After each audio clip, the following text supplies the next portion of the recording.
அனைவருக்கும் வணக்கம். Welcome to my channel. எல்லோரும் எப்படி இருக்கீங்க ஃப்ரெண்ட்ஸ்? நல்லா இருக்கீங்களா? நம்மளோட இந்த சேனல் நீங்கள் இப்போ தான் ஃபஸ்ட் டைம் பார்க்குறீங்கன்னா மறக்காமல் சப்ஸ்கிரைப் பண்ணிக்கோங்க. அதோட பக்கத்தில் இருக்க பெல் பட்டனையும் ப்ரெஸ் பண்ணிக்கோங்க. இதனால் புதுசாக எப்போ வீடியோஸ் அப்லோட் பண்ணாலும் உடனே நீங்கள் மிஸ் பண்ணாமல் பார்க்கலாம். வீடியோவை முழுசாக ஸ்கிப் பண்ணாமல் பாருங்கள். அப்போ தான் நடுவில் சின்ன சின்ன டிப்ஸ்லாம் புரியும்.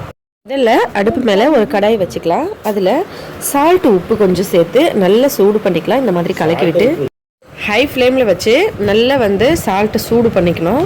இப்போ நல்லா சூடாயிருச்சு. இந்த மாதிரி ஒரு தடவை நடுவில் கலக்கி விட்டுருங்க. இந்த உப்பு நம்ம அடிக்கடி யூஸ் பண்ணிக்கலாம் எல்லாத்துக்குமோ. இப்போ இதில் ஒரு 3/4 கப் அளவுக்கு வேர்க்கடலை சேர்த்துக்கலாம். நீங்கள் 1 கப் வேணாலும் சேர்த்துக்கலாம். உங்களுக்கு டேஸ்ட்டுக்கு ஏற்ற மாதிரி எல்லா பொருளுமே நீங்கள் அட்ஜஸ்ட் பண்ணிக்கலாம். இதை நல்லா இந்த மாதிரி வறுக்கலாம். நல்ல கலர் சேஞ்ச் ஆகி வரும். நம்ம நார்மலாக வேர்க்கடலை வறுத்து சாப்பிட்றத விட இந்த மாதிரி வறுத்தோம்னா இன்னும் சூப்பராக இருக்கும். இதோட லைட்டாக அந்த சால்ட் டேஸ்ட்டும் வந்துடும். அதனால் இது ஒரு டிஃப்ரெண்ட்டான டேஸ்ட்டில் இருக்கும். இப்போ இது நல்லா வறுபட்டுருச்சு பாருங்கள். இது எல்லாத்தையும் எடுத்துடலாம். இந்த மாதிரி எல்லாத்தையும் எடுத்து ஒரு பாத்திரத்தில் வச்சுக்கலாம். உங்களுக்கு எவ்வளோ வேணுமோ அவ்வளோ போட்டு நீங்கள் வறுத்துக்கலாம். எண்ணெயில் போடாமல் நம்ம இப்படி வறுக்கிறதுனால ரொம்பவும் ஹெல்த்தியானதும் கூட. அதுக்கப்புறம் 1 கப் அளவுக்கு அவல் சேர்த்துக்கலாம். இந்த மாதிரி அவல் நம்ம அப்படியே பார்த்தோம்னா ரொம்ப மெல்லிஸாக இருக்கும். ஆனால் இந்த மாதிரி சால்ட்டில் வறுத்துட்டு நீங்கள் பார்த்தீங்கன்னா நல்லா உப்பி பொரி மாதிரி இருக்கும் பார்க்குறதுக்கு. நார்மலாக வெறும் கடாயில் நம்ம வறுத்தோம்னா இந்த மாதிரி வராது. நம்ம இந்த மாதிரி எல்லா அவல்லையும் வறுத்துக்கலாம். நமக்கு எவ்வளோ மிக்சர் வேணுமோ அந்தளவுக்கு நம்ம செஞ்சுக்கலாம். இது ரொம்பவே ஹெல்த்தியான மிக்சர். நம்ம எண்ணெயில் போட்டு பொரிச்சு எடுக்கிறத விட இந்த மாதிரி உப்பில் போட்டு பொரிச்சு எடுத்தோம்னா ரொம்பவே நல்லாயிருக்கும். இதோட டேஸ்ட்டும் ரொம்ப சூப்பராக இருக்கும். இப்போ இது எல்லாத்தையும் இதே மாதிரி வறுத்துக்கலாம். இந்த மாதிரி எவ்வளோ நமக்கு பொரி வேணுமோ அந்த அளவுக்கு நீங்கள் இந்த அவல் பொரியை வறுத்து எடுத்துக்கலாம். இப்போ எல்லாத்தையும் இந்த மாதிரி பாருங்கள், பார்க்குறதுக்கு எவ்வளோ நல்லா உப்பிட்டு இருக்குது. இது எல்லாத்தையும் எடுத்துடலாம். இப்போ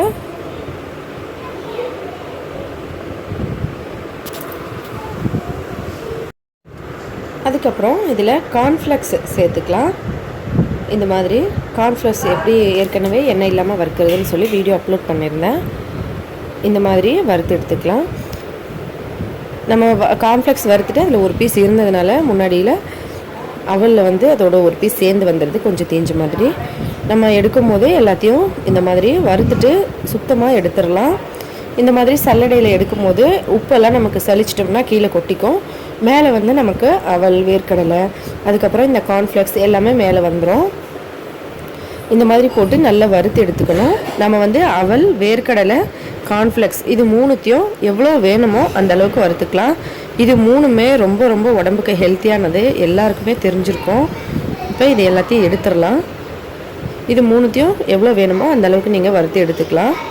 இப்போ இது எல்லாத்தையும் ஒரு பாத்திரத்தில் மிக்ஸ் பண்ணி வச்சிடலாம். பாருங்கள், இந்த மாதிரி எல்லாத்தையும் ஒன்றா மிக்ஸ் பண்ணி வச்சாச்சு. எல்லாமே நல்லா வறுப்பட்டுருக்கு. அவல், கார்ன்ஃப்ளெக்ஸ் இது ரெண்டுமே நல்லா கிறிஸ்பியாக இருக்குது. வேர்க்கடலையும் நல்லா நம்ம எப்படி வறுத்து சாப்பிடும்போது இருக்குமோ அந்த மாதிரி இருக்குது. இப்போ ஒரு பாத்திரத்தில் கடாய் வச்சுக்கலாம் அடுப்பு மேலே. அதில் ஒரே 1 ஸ்பூன் அளவுக்கு நெய் சேர்த்துக்கலாம்.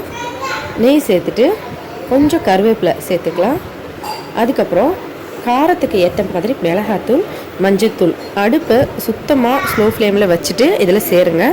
சேர்த்து நல்லா இந்த மாதிரி மிக்ஸ் பண்ணிவிட்டு உடனே இதில் நம்ம ரெடி பண்ணி வச்சுருக்க மிக்ஸை கொட்டிடணும். அவ்வளோதான், வேறு எதுவும் சேர்க்க வேண்டாம். நீங்கள் நெய்க்கு பதில் எண்ணெய் வேணாலும் எண்ணெய் சேர்த்துக்கலாம். நம்ம எண்ணெய் இல்லாமல் மிக்சர் செய்கிறதுனால நான் நெய் சேர்த்துருக்கேன். ஒரே 1 ஸ்பூன் அளவுக்கு தான் சேர்த்துருக்கேன்.